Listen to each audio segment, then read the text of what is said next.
శ్రీ సచ్చిదానంద సమర్థ సద్గురు సాయినాథ్ మహారాజ్ కి జై. నమస్కార సాష్టాంగ శ్రీ సాయినాథ. నమస్కార సాష్టాంగ శ్రీ సాయినాథ. నమస్కార సాష్టాంగ శ్రీ సాయినాథ. అఖిలాండ కోటి బ్రహ్మాండ నాయక రాజాధిరాజ యోగిరాజ పరబ్రహ్మ సాయినాథ్ మహారాజ్ కీ జై. సాయినాథులకు మరొక్కసారి పాద నమస్కారాలు చేసుకుంటూ, శ్రీ గణేశునికి మన నమస్కారాలు, శ్రీ సరస్వతీదేవికి మన నమస్కారాలు, శ్రీ గురు మహారాజుకి మన నమస్కారాలు, శ్రీ కులదేవతకి మన నమస్కారాలు, శ్రీ సీతా శ్రీ రామచంద్రులకి మన నమస్కారాలు, శ్రీ సద్గురు సాయినాథులకి మన నమస్కారాలు, హేమాడ్ పంత్ గారికి మన నమస్కారాలు, నింబాళ్కర్ గారికి మన నమస్కారాలు, విమలా శర్మ గారికి మన నమస్కారాలు, గురువు గారైన శ్రీరామ్ సార్కి మన నమస్కారాలు.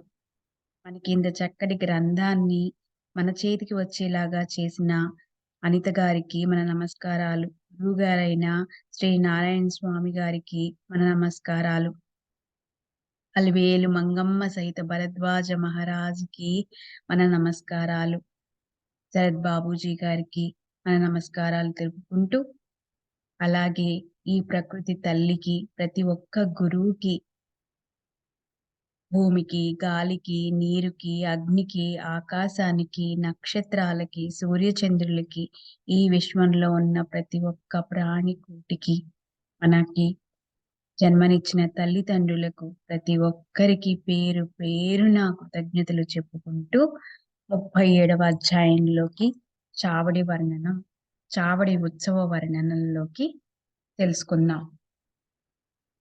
సాయి సన్నిధిలో కూర్చుని సాయి మనకి చక్కగా వివరిస్తున్నారు. సాయి చరిత్ర ధన్యం. సాయినాథులు నిత్య ఆచరణ ధన్యం. సాయినాథుల క్రియలన్నీ కూడా తెలియబడరాని అద్భుతాలు. వాటిని జరిగినట్లు సవిస్తరంగా వర్ణించటం అశక్యం. సాయినాథుల నిజ చరిత్రకి అంతులేదు. సాయినాథుల జీవన వృత్తాంతం ధన్యం. ఎన్నటికీ వెనకంజ వేయక పదునైన కత్తి మీద నడవటం లాంటి అత్యంత కఠినమైన సాయినాథుల నిత్య నియమం నిజంగా ధన్యం.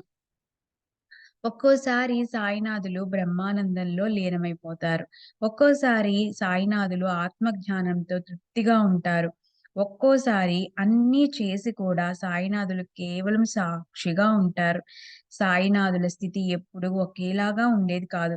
ఒక్కోసారి సాయినాథులు ఏమీ చేసేవారు కాదు, అలానే నిద్రించేవారు కాదు. తమ నిజ స్వార్థాన్ని గుర్తుపెట్టుకొని సాయినాథులు సదా ఆత్మస్వరూపంలో సావధానులై ఉండేవారు. ఒక్కోసారి సముద్రంలాగా ప్రసన్నులై ఉండేవారు. కానీ దానిలాగే సాయినాథులు నిగూఢంగా ఉండేవారు. ప్రవేశించటం కష్టంగా, ఎంతో నిగూఢంగా, లోతుగా ఉండటం వలన సాయినాథుల అగాధ రూపాన్ని యథార్థంగా ఎవ్వరూ వర్ణించలేకపోయేవారు. పురుషుల పట్ల సాయినాథులు సోదర భావంతో ఉండేవారు. స్త్రీలంతా స్త్రీలంతా ఆయనకు తల్లులు, చెల్లెళ్ళు. ఊర్ధరేతస్సుతో ఉండే బ్రహ్మచారి అని సాయినాథులు ప్రసిద్ధి చెందారు. అలాంటి సత్సంగతితో బుద్ధికి మరణ పర్యంతము ఎన్నడూ చలించని స్థిరత్వం ప్రాప్తించుగాక. సాయినాథుల్ని సేవించాలనే కోరిక తీవ్రంగా ఉండుగాక. సాయినాథుల చరణాల పట్ల అనన్య భక్తి కలుగుగాక. అన్ని ప్రాణుల్లోనూ భగవద్భావం ఉండుగాక. సాయిబాబా నామంలో అఖండ ప్రీతి ఉండుగాక. సాయినాథుల ఒక్కొక్క చర్యని చూసి దానికి కారణాన్ని వెతికి దాన్ని విమర్శించే వారి ఆలోచన చివరికి కుంటుపడుతుంది. వారు తటస్థంగా స్పష్టంగా ఉండిపోతారు. కొందరు స్వర్గ సుఖాల కోసం ప్రయత్నిస్తారు. స్వర్గలోక మహత్వాన్ని గొప్పగా కీర్తిస్తారు. భూలోకాన్ని తుచ్చంగా చూస్తారు. ఇక్కడ చనిపోతామన్న భయం ఉంటుంది. అవ్యక్తంలో నుంచి ఆకారాన్ని కొస్తే దాన్నే వ్యక్తం అంటే జన్మించటం అంటారు. తర్వాత వారి అవ్యక్తంలో ప్రవేశిస్తే దాన్ని మృత్యు అంటారు అని అంటారు. కానీ వాళ్ళకి తెలీదు. అధర్మం, అజ్ఞానం, రాగము, ద్వేషం ఇత్యాదులు మృత్యువు వైపు తీసుకెళ్ళే పాశాలు. వాటిని పూర్తిగా ఉల్లంఘన చేసే వారికి స్వర్గలోకంలో ప్రవేశం లభిస్తుంది. స్వర్గం అంటే ఏంటి? ప్రాపంచిక ఇచ్చ, ఆంక్షల పట్ల, విషయ భోగాల పట్ల అనాసక్తి, తమ ఆత్మ స్వరూపం విశ్వవ్యాప్తి అని తెలుసుకోవటమే మానసిక దుఃఖంలోని చిక్కులు.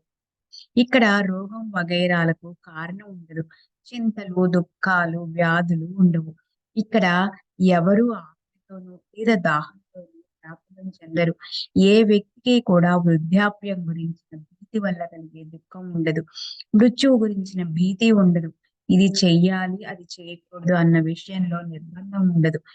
జీవుడు ఎక్కడ అక్కడ ఎంతో నిర్భయంగా ఉంటాడు. స్వర్గలోకంలోని దివ్యస్థితి ఇదే. బ్రహ్మదేవుడి నుంచి భిన్న జడ వస్తువు సకల చరాచర వస్తువుల్లో పూర్ణంగా ఉండే తత్వమే పరలోకంలో, అంటే మృత్యు తర్వాత ప్రాప్తించే చోట లేదా ఇక్కడ ఈ భూమి మీద కూడా ఏమాత్రం తేడా లేకుండా ఉంటుంది. సంసారంలోని వ్యవహారాలను త్యాగం చేసినప్పటికీ, ఆత్మని అన్య పదార్థాల నుంచి వేరుగా చూపగల వృత్తితో ఉన్నప్పటికీ, మాయతోనూ లేక అజ్ఞానంతోనూ మోహించబడిన జీవులకి ఆ తత్వం బ్రహ్మ అంటే సత్తత్వం జగత్తుకి ఆద్య కారణమైన పరమాత్మతో వ్యాపించి ఉండనట్లు అనిపిస్తుంది. పరబ్రహ్మ నా నుంచి వేరు, నేనెవరో అన్యుణ్ణి అన్న భేద జ్ఞానం ఉన్నవారు ఎప్పుడు మరణాధీనులుగానే ఉంటారు. జన్మ వెనుక మరణం, మరణం తర్వాత మళ్ళీ జన్మ, అలా సంసార దారుణీ చక్ర పరిభ్రమణ వీరి వెనక పడుతుంది. మహాకఠినమైన యజ్ఞం, తపస్సు, దానాల వల్ల లభించే స్వర్గంలోనే ఉన్నా అక్కడ ఒకవేళ శ్రీ విష్ణువు యొక్క చరణ కమలాల ధ్యానం లేకపోతే మరి దానివల్ల ప్రయోజనం ఏమిటి? విషయాలను అనుభవించటానికి కేవల స్థానమైన స్వర్గలోకం మాకొద్దు. గోవింద నామస్మరణ లేని చోటుతో మాకేం పని? స్వర్గంలో ఉన్నా నరకంలో ఉన్నా విషయ సుఖాల్లో తేడా ఉండదు. స్వర్గం స్వర్గలోకంలోని దేవతల రాజు ఇంద్రుడు, భూమి మీద చిన్న గాడిద, ఇద్దరి విషయ సుఖాలు ఒకలాగానే ఉంటాయి. ఇంద్రుడు స్వర్గంలో నందనవన నందనవనంలోని అవర్ణనీయ ఆనంద తీరాలకు చేర్చే స్వర్గ సుఖ సౌకర్యాలతో యుక్తమైన తోటలో విహరిస్తాడు. గాడిద చెత్త కుప్పలో దొర్లుతుంది. వారిద్దరి సుఖము ఒకలాంటిదే అనిపిస్తుంది. అందులో కొద్దిగా కూడా తేడా ఉండదు. పుణ్యం అయిపోయాక భూమి మీదకు తిరిగి రావాల్సి ఉన్న అలాంటి చోటు కోసం ఊరికే ఎందుకు ప్రయత్నించాలి? దానికన్నా ఈ భూతలం మీదే జన్మించితే చాలా మంచిది. ఈ ధరిత్రి మహత్వం చాలా గొప్పది. బ్రహ్మలోకంలోని ఆయుష్ ఒక కల్పం కన్నా ఎక్కువే ఉన్నప్పటికీ దాని గొప్పతనం ఎంత? ఈ భూలోకంలో క్షణమాత్రపు ఆయుష్ అయినా గొప్ప మహత్తు కలిగి ఉంటుంది. కనురెప్పపాటులో నశించే ఆయుష్లో ఒక్క క్షణం మాత్రం చేసే కర్మలను ఒకవేళ మానవులు ఈశ్వరార్పణ చేసే వారికి రక్షణ నిశ్చయంగా ఇవ్వగల స్థానం ప్రాప్తిస్తుంది. భగవంతుడి భక్తులుండని, హరి గురు కథల వర్ణన ఉండని, భగవంతుడి సంగీత నృత్య పూజల్లేని చోటెందుకు? బ్రహ్మ ఆత్మల ఐక్యత అనే అనుభవ జ్ఞానమే అదే శాశ్వత సర్వశ్రేష్టతను ప్రాప్తింపచేయగల సాధనం. సర్వలో స్వర్గలోకం కన్నా భూలోకమే మరింత బాగుంటుంది. కాయ, వాచ, మనస 5 ప్రాణాలు గురువుకి సమర్పించాలి.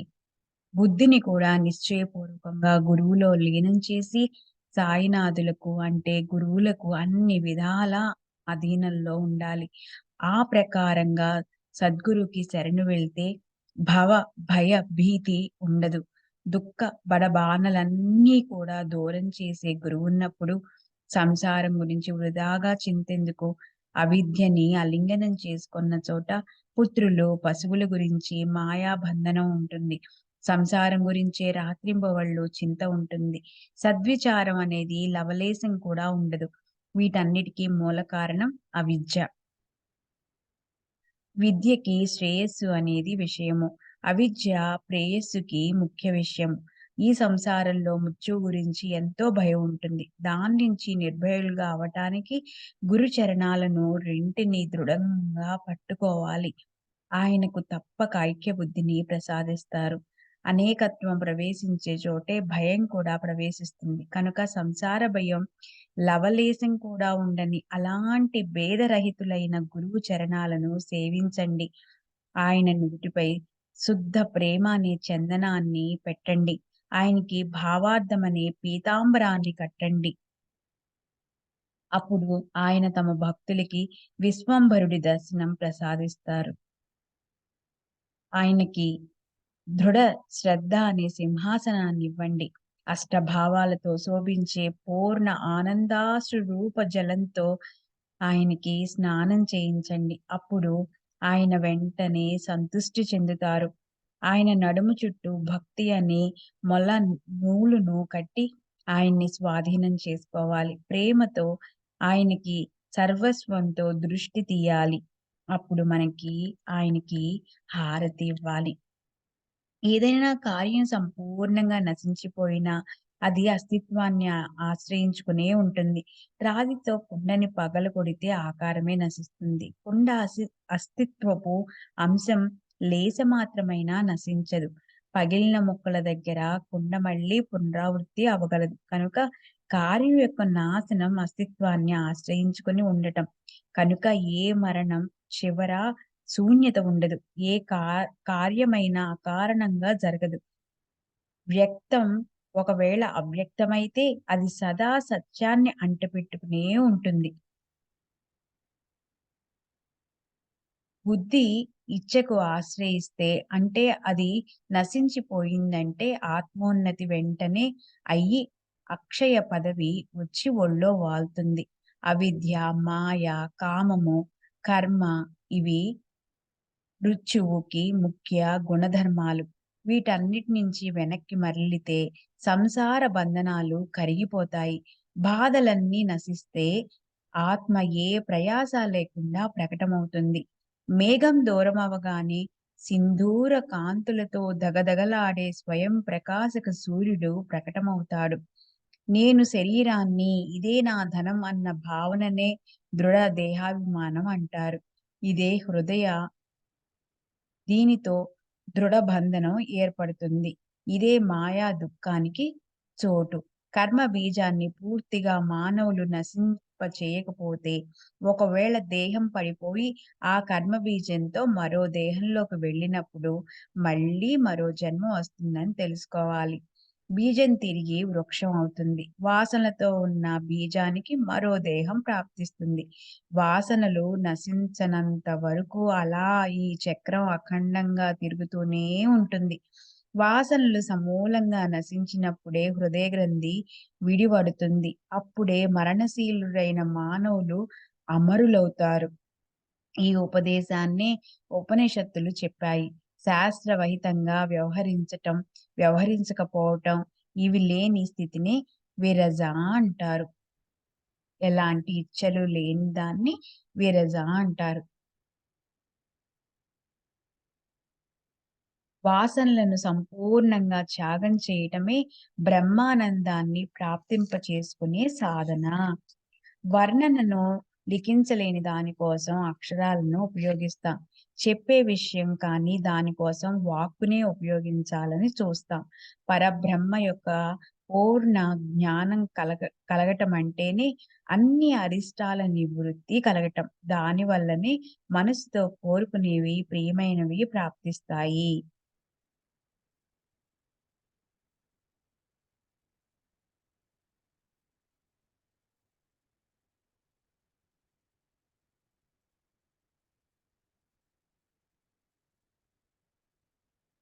సాయిబాబా నిరంతరం చింతన చేసేవారి అనుభవంలోని అపూర్వత చూద్దాం. సాయిబాబా వారికి రుణపడి స్వయంగా వారిని గుర్తుపెట్టుకుంటారు. ఆ నామస్మరణ మహత్వం ధన్యం. స్వయంగా గురువు కూడా భక్తుల స్మరణ చేస్తారు. ధ్యానించేవారు జేయ స్థితిలో అంటే ఎవరిని ధ్యానం చేయాలో ఆ అవస్థలోనే ప్రవేశిస్తారు. తమ పూర్వపు స్థితిని పూర్తిగా మర్చిపోతారు. మీ పనులు మీకు తెలుసు. నాకు మాత్రం రాత్రింబవళ్ళు మీ స్మరణే. అనురాగ లతల్ని పూయించే బాబా ప్రేమాపూరితమైన వాక్కు ఎందరికో గుర్తుండే ఉంటుంది. మాకు జ్ఞానం గురించిన విషయాలొద్దు. ఈ సాయిబాబా చరిత్రే చాలు. నెత్తి మీద ఎన్ని పాపాలున్నప్పటికీ ఇది కష్టాల నుంచి మమ్మల్ని గట్టెక్కించగలదు. ఒకవేళ పారాయణం చేయటం సాధ్యం కాకపోయినప్పటికీ, అందులోని గురుభక్తి ఉన్న ప్రకరణాలను, స్తోత్రాలను ని నిత్యము నిత్యము నియమంగా శ్రవణం చేసి హృదయానికి ఆభరణాలుగా చేసుకోవాలి. అంటే అలంకారాలుగా చేసుకోవటం అంటే అమూల్యమైనవి తెలుసుకొని మనసులో దాచిపెట్టుకొని ప్రీతితో అనుసరించాలి. ఈ చరిత్రను రోజులో ఏ సమయంలో చదివినా సరే మన గురు మహారాజుతో సహా శ్రీహరి భక్తులను నిశ్చయంగా కలుస్తారు. ఈ గ్రంథాన్ని ప్రతిరోజు నియమంగా మధ్యలో అంతరాయం రానీయకుండా చదివే వారి ఇళ్లల్లో లక్ష్మి అఖండంగా ఉంటుంది. సప్తాహం చేసే వారి దరిద్రం దూరమవుతుంది. ఇది నేను చెప్తున్నాననుకోకండి. ఎందుకంటే దానివల్ల మనసులో సంశయం ఉత్పన్నమవుతుంది. సాయిబాబానే నా నోటితో ఇదంతా చెప్పిస్తున్నారు. కాబట్టి లాగి పీకి చేసే వ్యర్థమైన ఆలోచనలను వదిలేయండి. సాయినాథుల సకల గుణాలకు నిధి. తమ భక్తులకు మోక్షాన్ని ప్రాప్తింపజేయగల సాయినాథుల కథలు కలియుగంలోని సమస్త పాపాలను హరింపచేస్తాయి. అలాంటి ఆ సాయిని గురించి ఇప్పుడు శ్రోతలు తనివి తీరా విందాం. అలాంటి మహాత్ముల కథా ప్రసూనల ముందు స్వర్గంలోకంలోని సుఖం పాపం ఎంతటిది? రసభరితమైన ఈ చరిత్ర వర్ణన వదిలేసి అటువైపు పొరపాటునైనా ఎవరు చూస్తారు?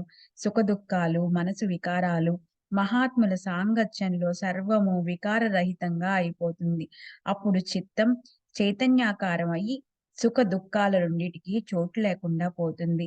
విరాగులకు ఏకాంతంలో లభించే సుఖం లేదా భక్తులు భగవంతుని పట్ల భక్తితో ఉన్నప్పుడు లభించే సుఖం ఇంద్రుడికి కానీ లేదా సార్వభౌమ చక్రవర్తులకు గాని కల్పాంతంలో కూడా లభించదు. ప్రారబ్ధం చాలా బలీయంగా ఉంటుంది. పూర్వజన్మ కర్మను అనుసరించి బుద్ధి సూచిస్తుంది. కానీ విధివశాత్తు జరిగే వాటిని భక్తుడు సహజంగానే ఆపేయగలడు. ఎంత భగీరథ ప్రయత్నం చేసినప్పటికీ ప్రారబ్ధ కర్మ తప్పిపోదు. జరగవలసినవి జరగకుండా తప్పించుకోవటం ఎంతో అసాధ్యం. దుఃఖాలను కోరుకోపోయినా కూడా వస్తాయి. అలాగే సుఖాలు కూడా ఆలోచించకపోయినా వెంటబడతాయి. మహాత్ములకు మాత్రం ఈ దేహ ప్రారబ్ధాల గతి మొదటే తెలిసి ఉంటుంది. సాయిబాబా నామం యొక్క అఖండ ఆవర్తనే మనకి నియమం. తపము, దానము, పదే పదే షిరిడీ వెళ్ళటమే మన తీర్థాటన. సాయినాథులకు అనన్యంగా శరణు అనటం, సాయి సాయి సాయి సాయి సాయి సాయి అనే మంత్రాన్ని స్మరించటం, అనుష్ఠానం చేయటమే మన ధ్యానము. పురశ్చరణ నిష్కపటంగా ప్రేమతో అనుసంధానాన్ని పెట్టుకొని సాయినాథుల్ని పూజించి చూద్దాం. ఆయన అతర్క్య లీలలను హృదయంలో అనుభవించి చూద్దాం. ఇక ఈ బెల్లపు తయారీ చాలు. మనకు వెంటనే బెల్లం కావాలి. గతంలో సూచించిన రసభరితమైన కథను వినటానికి శ్రోతలతో ఉత్సాహంతో ఉండి ఉంటారన్న శ్రోతల భావాన్ని తెలుసుకున్నాను. ఇక ఆసక్తికరమైన కథను చెప్తాను. శ్రోతలకు కథల పట్ల శ్రద్ధను గొప్పగా ఉంచటానికి ఈ గ్రంథ విస్తారాన్ని ఆపుతున్నాను. కావ్య రచనలో విశిష్ట పద్ధతికి సంబంధించిన జ్ఞానం మందబుద్ధిని, పామరుణ్ణి అయిన నాకు తెలియలేదు. చేత్తో పట్టుకున్న నా కలాన్ని తమ చేత్తో పట్టుకుని సాయిబాబానే నా చేత వ్రాయిస్తున్నారు. అదే నేను వ్రాస్తున్నాను. సాయిబాబా బుద్ధిని ప్రసాదించకపోతే నేనీ చరిత్ర ఏం వ్రాయగలను? ఆయన కథను ఆయనే వ్రాయిస్తున్నారు, చెప్పిస్తున్నారు. అంటే చావడి గుండిగలోని ప్రసాదాన్ని పంచటం గురించిన వర్ణన చేస్తానని వాగ్దానం చేశాను కదా! అదిప్పుడు విందాం. ఇదే కాక దీనికి సంబంధించిన వేరే కథలు నాకు గుర్తొచ్చినవన్నీ శ్రోతలకు చెప్తాను. అవి శ్రద్ధగా విందాం. సాయి కథల్లోని విశేషం ధన్యం. ఆ కథా శ్రవణం ప్రభావం ధన్యం. వాటిని మననం చేయటం వల్ల మనకు జన్మతః వచ్చిన గుణం ప్రకటమై సాయి చరణాల పట్ల చక్కటి మనోవృత్తి పెరుగుతుంది. ఇప్పుడు మొదట చావడిని వర్ణిద్దాం. దాని వైభవాన్ని, శోభని క్లుప్తంగా చెప్పుకుందాం. సాయిబాబా రోజు విడిచి రోజు నియమంగా చావడిలో నిద్రించేవారు. బాబా ఓ రాత్రి మసీదులోనూ, మరో రాత్రి చావడిలోనూ గడిపేవారు. అలా ఆ పద్ధతి బాబా సమాధి పర్యంతం జరిగింది. తరువాత 1909 సంవత్సరం డిసెంబర్ 10వ తారీఖున నుంచి సాయిబాబాకి చావడిలో అర్చన, భజన, పూజ జరగసాగాయి. ఆ చావడి సమారంభాన్ని నా బుద్ధికి తోచినట్లు వర్ణించడం ప్రారంభిస్తాను. సాయి కృప అనే ఉత్సాహ రూప పరమాత్మ దాన్ని గట్టెక్కిస్తుంది. చావుడికి వెళ్ళే రాత్రి భజన బృందం మసీదుకొచ్చేది. మధ్యాహ్నం నుంచి సభా మండపంలో భజన జరిగేది. వెనక వైపు శోభాయమానమైన రథముండేది. కుడి చేతి వైపు తులసి కోట ఉండేది. ఎదురుగా బాబా స్వయంగా కూర్చుని ఉండేవారు. మధ్య భాగంలో భజన బృందం ఉండేది. హరి భజనంటే ఇష్టముండే అలాంటి భక్తులు స్త్రీలు కానీ, పురుషులు గాని సభా మండపంలోకి వెంటనే వచ్చి భజన కోసం తత్పరతో కూర్చుని ఉండేవారు. కొందరు చేతిలోకి తాళాలు తీసుకునేవారు. కొందరు చిరతలు తీసుకునేవారు. కొందరు చేతులతో తాళబద్ధంగా చప్పట్లు చరుస్తుంటే, కొందరు మృదంగం, కంజరీలను కలిపి గట్టిగా వాయిస్తూ గొప్పగా భజన చేసేవారు. సాయి సమర్థులు సూదంటు రాయిలాగా తమ ఆకర్షక శక్తితో ఇనుములాంటి జడభక్తులను ఆకర్షించి, వారికి తెలియకుండానే లాగి వారిని తమ పాదాల వద్దకు రప్పించుకునేవారు. సేవకులు ప్రాంగణంలో దివిటీలను వెలిగించేవారు. అక్కడే కొందరు పల్లకీలను అలంకరించేవారు. ద్వారంలో చక్కగా ముస్తాబైన దండదారులు జయకారాలు చేసేవారు. జనసందోహం ఉన్న చోట మకర తోరణాలు కట్టేవారు. పైన ఆకాశంలో పతకాలు ఎగరేసేవారు. చిన్న పిల్లలు కొత్త బట్టలు ధరించి అందమైన నగలతో అలంకరించుకునేవారు. మసీదు పరిసరాల్లో దీపాలు వరుసగా బారులు తీర్చి వెలిగించబడి ఉండేవి. ప్రాంగణ ద్వారంలో పూర్తిగా అలంకరించబడ్డ శ్యామాకర్ణాను పీరుగల గుర్రం శోభాయమానంగా కనిపించేది. ఇంతలో తాత్యా పాటిల్ భక్తులందరినీ వెంట పెట్టుకుని బయలుదేరటానికి సిద్ధంగా ఉన్న బాబా దగ్గరికొచ్చి కూర్చునేవాడు. బాబా తయారుగానే ఉన్నప్పటికీ తాత్యా పాటిలొచ్చే వరకు తాత్యా రాకకే ఎదురు చూస్తూ తమ స్థలంలో కూర్చునే ఉండేవారు. తాత్యా బాబా చంకలో చేయి పెట్టి లేపినప్పుడే బాబా అక్కడి నుంచి చావుడి వైపుకు బయలుదేరటానికి సిద్ధమయ్యేవారు. తాత్యా బాబాని మామా అని పిలిచేవారు. అలా వారి పరస్పర ప్రేమకి, వారి ఆత్మీయత ఇవ్వగల ఉపమే లేదు. ఒంటికి రోజూ ధరించే కఫ్నీ వేసుకుని, సంకలో సటకా పెట్టుకుని, పొగాకు చిలిం తీసుకుని, భుజం మీద రుమాలు వేసుకుని బాబా తయారయ్యేవారు. తాత్యా ఆయన ఒంటికి జరీ అంచున్న అందమైన శాలువాను చక్కగా తలపై నుంచి కప్పేవాడు. అప్పుడు బాబా వెనుకున్న గోడ దగ్గర కాలుతున్న కట్టెలను తమ కుడికాలు బ్రొటన వేలితో క్షణం మాత్రం వాటి స్థానం నుంచి కొంచెం వెనక్కి జరిపేవారు. తర్వాత అక్కడ వెలిగే జ్యోతిని స్వయంగా కుడి చేత్తో ఆర్పి అప్పుడే చావుడి వైపు బయలుదేరేవారు. సాయిబాబా బయలుదేరంగానే వాద్యాలు ఒక్కసారిగా చిచ్చుబుడ్లు, కాకరపువ్వొత్తులు, మతాబులు, దివిటీలు అన్ని వైపులా కొందరు ధనస్సు ఆకారంలోనూ, గుండ్రంగానూ ఉన్న కొమ్మ బూరలు, సన్నాయి, కొందరు పెద్ద చేతితో కుట్టేవారైతే లెక్క పెట్టలేనంత మంది ఉండేవారు. మృదంగ, వీణ, జొన కారాల్లో జనాలు భజన చేస్తూ స్త్రీలు, పురుషులు బారులు తీరి ప్రేమతో ఊరేగింపులో కొందరు జెండాలు ఉండేవారు. కొందరు గురుడుడి బొమ్మను ధ్వజాన్ని ప్రదర్శించేవారు. అందరూ నర్తిస్తూ, గంతులు పెడుతూ, భజన చేస్తూ బయలుదేరేవారు. అందరికీ ఎంతో ఆనంద కోలాహలం కలిగేది. కాగడాలు, పతాకాలు తీసుకుని వాళ్ళు బయలుదేరుతుంటే తాళాలు, బూరలు, సన్నాయి ఒక్క పెట్టున మ్రోగేవి. అప్పుడు సాయిబాబాకి జయకారాలు చేసే చేసేవారు. శ్యామకర్ణ గుర్రం థై థై కారాలు చేసేది. అలా వాద్య గర్జనలో బాబా ఊరేగింపు మసీదు నుంచి బయలుదేరేది. సాయినాథులు మెట్ల దగ్గరికొచ్చినప్పుడు దండధారులు ఓం రాజా అధిరాజ్ యోగిరాజ పరబ్రహ్మ శ్రీ సచ్చిదానంద సద్గురు సాయినాథ్ మహారాజ్ అంటూ గర్జించేవారు.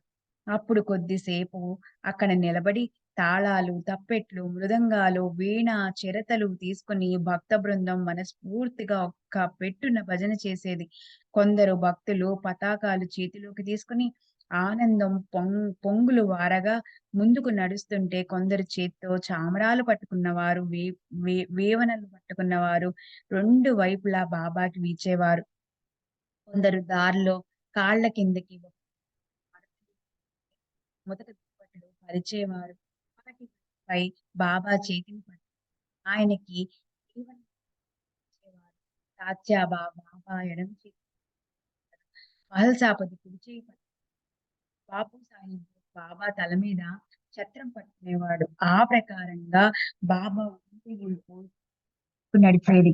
అందరికన్నా ముందు ఎర్రటి రంగుతో శ్యామ అనే గుర్రం కాళ్ళకి గజ్జెలు గల్లు గల్లుమంటుండగా బయలుదేరేది. దండధారులు బాబా పేరుతో జయధ్వానాలు చేస్తూ నడుస్తుండగా, ఛత్రధారి ఛత్రాన్ని పట్టుకుని చామరధారులు చామరాలు వీయిస్తూ నడిచేవారు. తాళాలు, వాద్యాలు మ్రోగుతూనే ఉండేవి. భక్తులు జయకారాలు గర్జించేవారు. దండధారులు ప్రేమతో అరిచేవారు. ఆ ప్రకారంగా ఆ భక్త సముదాయం మెల్లగా నడిచేది. హరినామాన్ని అదే పనిగా గర్జిస్తుండగా తాళాలు, తప్పెట్లు, మృదంగాలు సుస్వరతం సుస్వరంతో గర్జించేవి. వాటి తాళానికి అనుగుణంగా భక్త సముదాయం గర్జించేది. జయకారాలు నడిచేవి. అలా భజన చేసే భక్త బృందం ఆనందయుక్తమై సాయిబాబాకి జయ జయకారాలు చేస్తూ 4 వీధుల కూడల్లో నిలిచి ఉండేది. అప్పుడు తాళాలు, తప్పెట్లు, డోలు ఒకే పెట్టున మ్రోగేవి. వాద్యాలు ఎంతో తీవ్రంగా మోగటం మొదలుపెట్టేవి. సాయి నామ ఘోష ఒక్క పెట్టున చెలరేగేది. భజన గొప్ప ప్రేమతోనూ, సంతోషంతోనూ మొదలయ్యేది. స్త్రీ పురుషులు వెంట నడిచేవారు. అందరూ భజనానందంతో ఉప్పొంగిపోయి సాయి నామ గర్జన చేసినప్పుడు ఆకాశం ఆ శబ్దంతో దద్దరిల్లిపోయేది. వాద్యాలు ఆకాశంలో గర్జించినప్పుడు ప్రేక్షక సముదాయ మనసులు ప్రసన్నమయ్యేవి. అలా ప్రేక్షకులకు కనువిందు చేసే శోభతో అనుపమాన రీతిలో చావుడి ఊరేగింపు జరిగేది. సంధ్యాకాలపు అరుణారుణ పసిడి కాంతులతో ఆకాశంలో పుటం పెట్టిన సువర్ణ తేజస్సు కనిపించినట్లు చావడి ఎదుట నిలబడి ఉన్న సాయి మహారాజ్ ముఖశోభ కనిపించేది. ఆ వేళప్పుడు సాయినాథుల ఈ ముఖ శోభ ఉదయ భానుడి వింత కాంతుల్లా లేదా విశ్వానికి చేతనను ప్రసాదించే మూలశక్తి గర్భగుడిలాగా భాసించేది. అలాంటి అందమైన అమూల్య లాభాన్ని ఎవరు వదులుకుంటారు? ఆ సమయంలో దర్శనం లభించడం గొప్ప అదృష్టమే.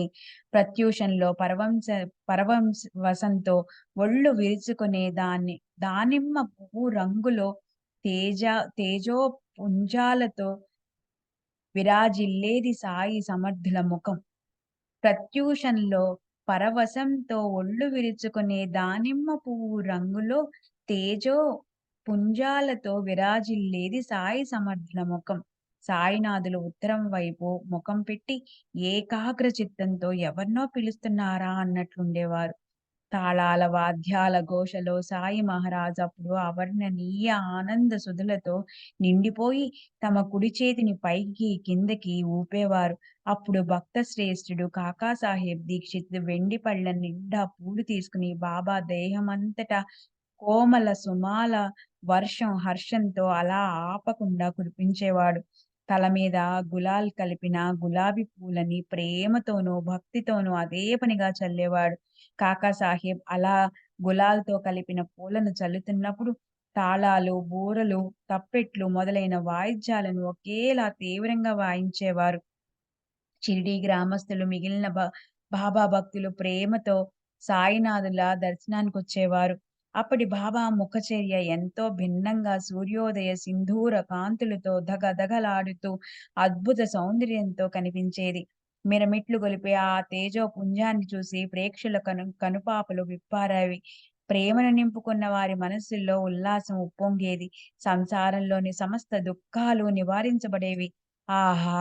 ఏమి ఆ దివ్య అద్భుత తేజస్సు! విమల వినీలాకాశంలోని ఉదయ భానుడి శోభే! ఎదురుగా తాళాల్లాంటి వాయిద్యాలు పెద్ద శబ్దం చేస్తూ ఎంతో సేపు అలా మోగుతూ ఉండేవి. బాబా సుమారు 1:30-1:35 గంట వరకు ఉత్తర దిశ వైపు ముఖం పెట్టి ఒకే చోట నిలబడి కుడి చేతిని సదా పైకి కిందకి ఊపేవారు.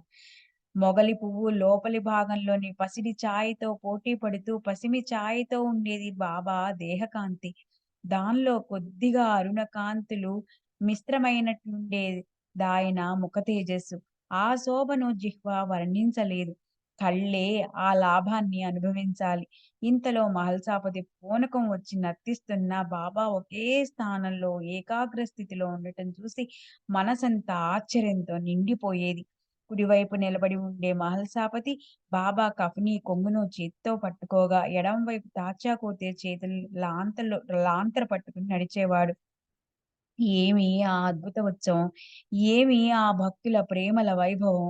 ఆ కౌతుకాన్ని చూడ్డానికి పెద్ద పెద్ద శ్రీమంతుల బృందం కూడా పోగయ్యేది. ధవళ కాంతులతో కూడిన బాబా ఎర్రని ముఖబింబం మిలమిల్లాడే తేజస్సుతో వెలిగే అవర్ణనీయ శోభను చూసి భక్తుల నయనాలలో స్వానందం దోబూచులాడేది. భక్త సముదాయం దారికి రెండు వైపులా మెల్లమెల్లగా సరంభంగా నడిచేది. అనివార్యమైన ప్రేమ పొంగి పొర్లిపోయి స్వానందంతో పూర్తిగా నిండిపోయేవారు. ఇక మీదట ఆ వైభవాన్ని కళ్ళారా ఎవరూ చూడలేకపోయేవారు కదా! ఆ రోజులు గతించాయి. ఆ కాలము పోయింది. ఇప్పుడు మనసుకి మిగిలింది కేవలము ఆ స్మృతులే. ఆ ప్రాకారంగా వాద్యాలు అపారంగా మ్రోగుతుండగా మార్గంలో జయకారాలు చేస్తూ భక్తులు బాబాని చావడిలో కూర్చునే చోట వైపుకు తీసుకువెళ్ళేవారు.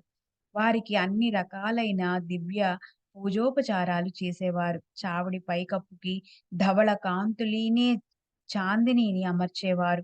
శోభాయమానమైన గాజు గోళాలను వేలాడదీసేవారు. గోడలకు అవి విరజిమ్మే వెలుగును ప్రతిబింబించగల అద్దాలు అమర్చేవారు.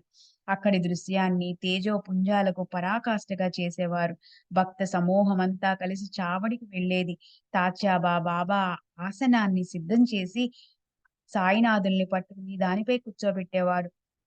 అలా వాళ్ళు ఉత్తమ ఆసనాన్ని తయారు చేసి వెనక ఆనుకునేందుకు దిండు పెట్టేవారు. బాబా ఆసనంపై కూర్చోగానే సాయినాథులు భుజాల మీద కోటు కప్పేవారు. తర్వాత దేహంపై దివ్యమైన అందమైన వస్త్రాలు వేసేవారు. అత్యంత హర్షంతో సాయినాథులకు పూజ చేసేవారు.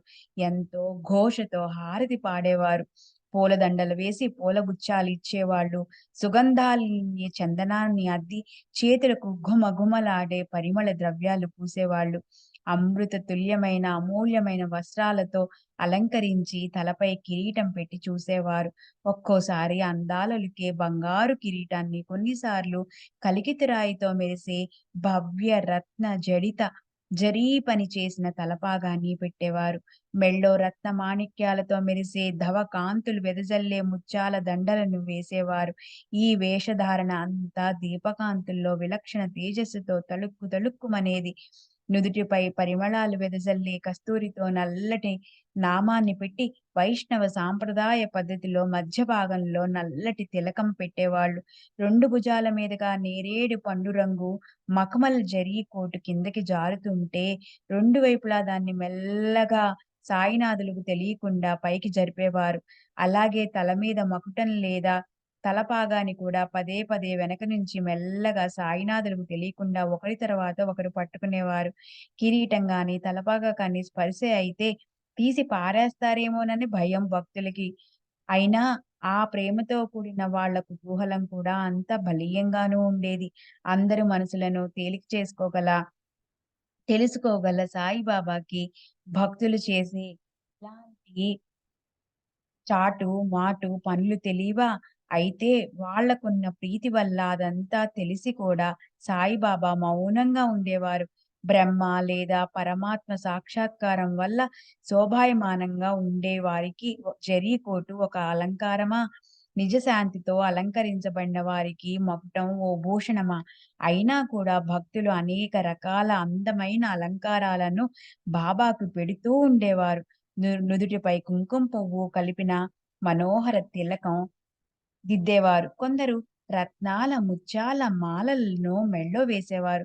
కొందరు మళ్ళీ నుదుటిపై గంధం, బొట్టు పెట్టేవారు. భక్తుల ముచ్చటని బాబా అలా తీర్చేవారు. ఆ అలంకారాలన్నీ పెట్టాక, తలపై కిరీటం పెట్టాక, మెడలో ముత్యాల హారం తళతళ మెరిసేది.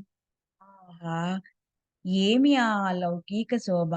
నానాసాహెబ్ నిమోన్కర్ కర్రకు అమర్చబడి, జలతారుతో ఉన్న గుండ్రంగా తిరిగే ధవళవర్ణపు ఛత్రాన్ని బాబాపై పట్టుకునేవాడు. బాపూ సాహెబ్ జోగ్ ఎంతో ప్రేమతో బాబా చరణాలు కడిగేవాడు. అర్ఘ్యము, పాద్యము మొదలైన వాటిని భావపూర్వకంగా అర్పించి విధియుక్తంగా పూజ చేసేవాడు. లోతుగా ఉండే వెండి పళ్ళాన్ని ముందు పెట్టి, అందులో బాబా చరణాలు పెట్టి, అత్యంత ఆదరంతో వాటిని కడిగి తర్వాత సుగంధ చందనం అద్దేవారు. అప్పుడు కుంకుమ పువ్వున్న గిన్నె చేతిలోకి తీసుకొని బాబా చేతులకు పరిమళ ద్రవ్యం రాసేవారు. తర్వాత బాబా చేతికి తాంబూలాన్ని భక్తితో అర్పించేవారు. బాబా ముద్ర, దృష్టి అత్యంత ప్రసన్నంగా కనిపించేది. బాబా చావడిలో ఆసనం మీద కూర్చున్నప్పుడు తాత్యాబా మొదలైన వాళ్ళంతా నిలబడి ఉండేవారు. బాబాని చేత్తో పట్టుకుని ఆసనంపై కూర్చోపెట్టి సాయినాథుల పాదాలకు ఆదరంగా వందనం చేసేవారు. అసలే పరిశుభ్రంగా, నిర్మలంగా ఉండే చావడి నేలను కడిగి, తుడిచి స్ఫటికంలా తళతళా మెరిసేలాగా చేసేవారు. అక్కడికి శ్రీహరి చరణాల్లో ప్రేమతో లీనమైపోయిన చిన్న, పెద్దలందరూ కలిసి వచ్చేవాళ్ళు. బాబా దిండుకి జాగిరపడి ఆసనం మీద విర విరజమానులవగానే ఇరువైపులా భక్త బృందం చామరలు, వింజామరలు, వీవనలతో వీచటం మొదలుపెట్టేవారు.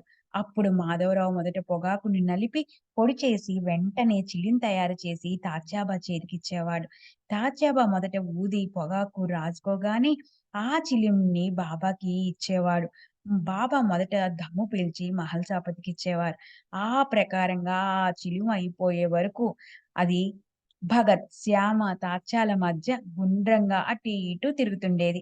చిలుం నిర్జీవ పదార్థమన్న మాట నిజమే. కానీ దాని అదృష్టం ఎంత గొప్పది.